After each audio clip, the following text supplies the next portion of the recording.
What should you do when you apply somebody's advice and it doesn't work? Because, you heard their story, you took action, but somehow nothing changes. What if that advice only applies to that person? What if he's giving a bad advice to begin with? What if that thing doesn't work for you? What if you are a special case? Well, what if that person was the special case?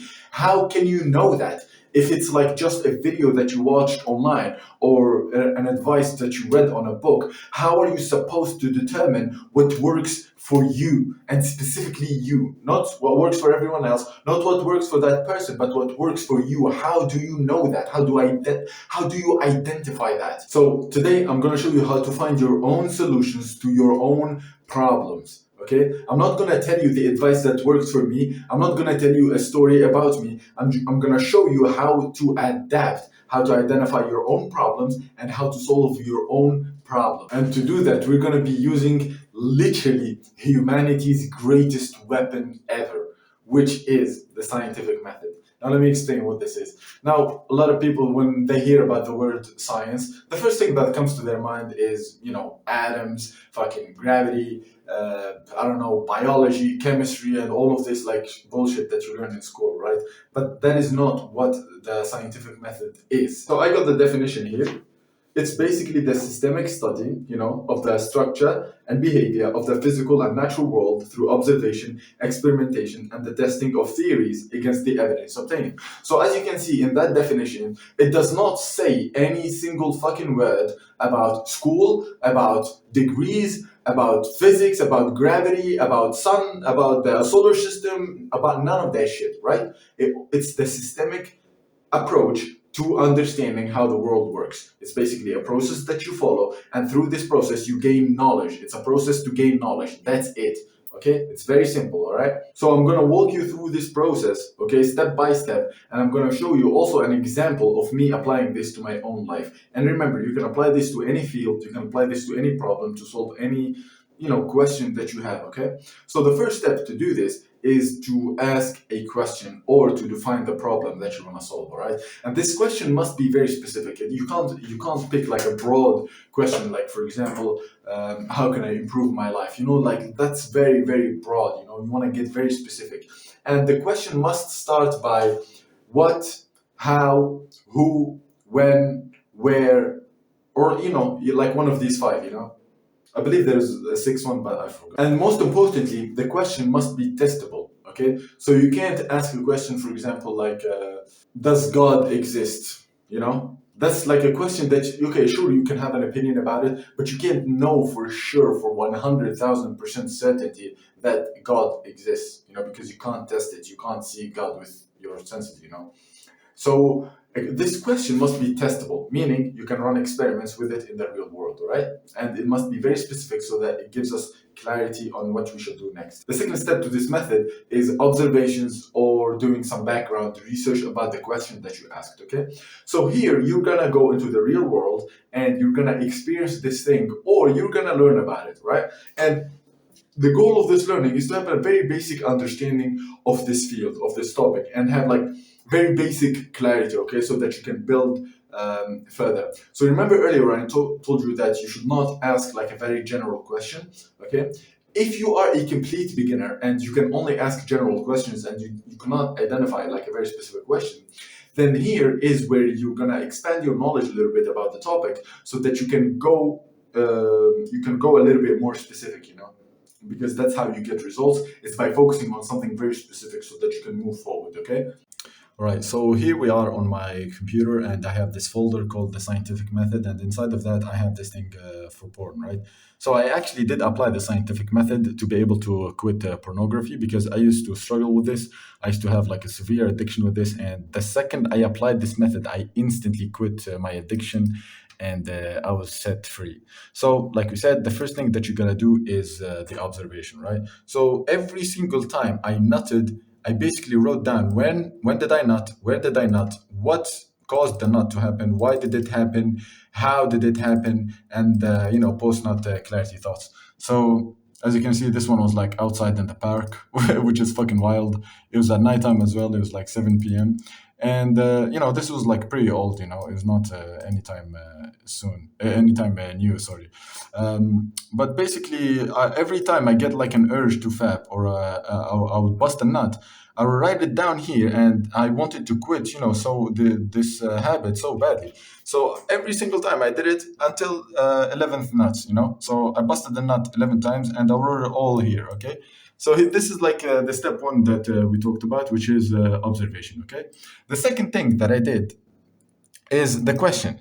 So I asked a very specific question, which was this one: what is the specific mechanism that leads me to relapse, and what system can consistently interrupt or override it? So the specific mechanism here that was, leading me to this was this one. So I'll be either on low structure or low energy, and then I would have like a justifying thought that would tell me, okay, this is why you're fapping. And then I would like convince myself that it's safe. Don't worry, I'm not gonna bust a nut. And then I'll get triggered, and then I'll go on autopilot and do the deal, and shame or like coping will hit me. So this was like because of lack of structure, and I get like a justifying thought. So here I went, on details trying to answer this question after the observation. After like looking at what happened, and everything, what systems can, etc. Okay, what system can interrupt it and everything. The third step is to construct a hypothesis. So a hypothesis is basically an educated guess. Okay, so you're saying if this happened, then that's going to happen, right? So you build a hypothesis based on the observations and the research that you did prior. Okay, so after you ask the question, you did some basic research, you have some basic understanding. Now you're going to make a guess. Okay, you're going to make a prediction about the future. You say, if I do this, right, or if X, then Y. Okay, that's a guess. You're making about the future, and you're kind of like predicting what's going to happen. You're trying to identify like the cause and effect relationship. If this cause happened, then this effect will take place. And the most important thing here about the step is that you don't want to get attached to the hypothesis, okay? Don't be emotionally attached to it, meaning like this is just a guess and it can be either false or right, okay? It doesn't matter. This is like our goal here is not to be right. Our goal is to know the truth. And the truth can be that you are wrong, okay? But the more important thing is that you are right by knowing that you're wrong, So you want to get your ego and emotions entirely out of the hypothesis, okay? So then, right, the third step, I did is, to construct a hypothesis or build an educated guess. And I said, so this one was like the thing we got from the question. And here I basically said, okay, if I add, I want to explain like what happened, on that observation that I made, right? And then I said, okay, let's make a clear, measurable prediction. So in the past observation, as you can see, I have watched porn a total of 15 times over 40 days. 9 of them were in the evening after work. With a new approach that's going to eliminate boredom and decision making, I should be able to reduce that total by at least 60%. So, we're making like a very clear, specific prediction about the future, okay, over the next 45 days. By the end of the experiments, there should be a maximum of 6 or 7 times porn watched, which is exactly what happened. I actually fapped 7 times exactly, okay? Sorry for the spoilers alert. So this was the hypothesis, okay? If I build my day every evening and follow a high structured protocol from 6 a.m. to 9 p.m. with no open blocks and including intentional time for fun, boredom, and relaxation, then I will reduce my total porn usage by 60% over the next 45 days with no more than 6 to 7 relapses total, because a structured day reduces decision fatigue, which was the main reason why I was relapsing, and eliminates unstructured time where my brain defaults to the highest short-term reward behavior, porn, removing the need for a mental tug of war. Now, the next step here is to run an experiment. So after you build a hypothesis and you make this guess about the future, now you're gonna test that hypothesis in the physical world, in the real world. And so to run this experiment, you're gonna need 3 things. You're gonna need an independent variable, a dependent variable, and a controlled variable, right? I'm gonna explain what these are. Independent variable is something that you're going to change. So after you made the observation, right, you looked at a lot of things, okay? Now you're gonna pick one of those things, okay, that you observed, and you're gonna change it. You're gonna make a change to it, okay? And then the controlled variable is the thing that you're gonna keep the same. Okay, so you're gonna change only one thing. Okay, you're gonna change one thing, and you're gonna keep everything else the same. The reason why we do that is because we want to identify cause and effect. If we change like three things at the same time, okay, or four things at the same time, we're not gonna be able to know which one of them is the cause. And we also, even worse, we're not gonna know what if the combination of all four is the cause? What if the combination of three is the cause? What if the combination of two and the removal of two is the cause? It's like it gets extremely messy. So you want to change only one thing, and then if that thing changes, right, and the hypothesis is valid, then we know for a fact that this is the cause of that effect. Okay, so this is why you want to change one thing, and then the dependent variables are the things that you're going to measure. Okay, so you list out the things that you're going to measure, right? So for example, like the duration, the location, the people around you, or stuff like that, and those are the things that will be like the dependent variables that you will identify. Okay, so this was like the hypothesis they are built, and this is just a guess. We don't know if this is true or not until you run the experiment. So this was the experiment that I ran. I've set the duration here, for like 45 days with independent variables. So what am I gonna change? So the things that I changed here was like planning, every morning, having like a full schedules, having time allocated for fun, and never having like an unstructured time block. So basically, what I'm changing is like my timetable, and how I spend my day. And then these are the things that I was measuring as well. Okay, so these are the dependent variables, which is what I was measuring. And then I simply just set the experiment. So I said like this is the start date, right? And this is the end date. Okay, this is when the experiment is going to end. And then you want to make sure that the procedure or like the process that you're following, like the experiment that you're doing, is actually right and is valid. Okay.